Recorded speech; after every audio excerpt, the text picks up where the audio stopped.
এখন যদি বিএনপি কিছু মনে করেন না, যদি একটা একটা ধাওয়া দেয়, অনেকের কিন্তু অস্তিত্ব থাকবে না। আজকে কথা বলছে, দেখেন নাহিদ 2 দিন আগে সরকারের সাথে ছিল, তখন কিন্তু সে সরকারের কোনো বদনাম করে নাই।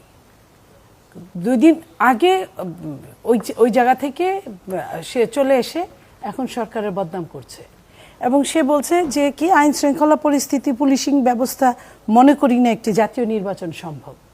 বুঝেন সার্জিস, সে কি বলছে, যে পর্যন্ত শেখ হাসিনা ফাঁসি না হবে, এই যে ভাষাগুলো, ফাঁসি না হবে, এটা তো আইনের ব্যাপার।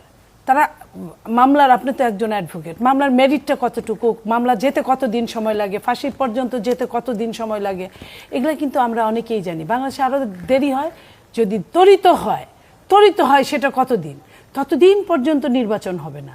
কি সুন্দর মানে ইসের আবদার, মামাবাড়ির আবদার, এইসব আবদারে তো কয়দিন আপনার সহ্য করবে মানুষ।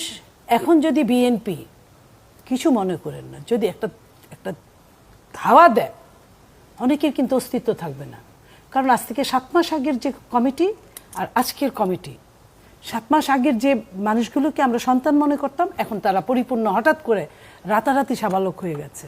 তো সাবালকদের জন্য তো আইন আপনার জন্য আমার জন্য ওই সাবালকদের জন্য সমান।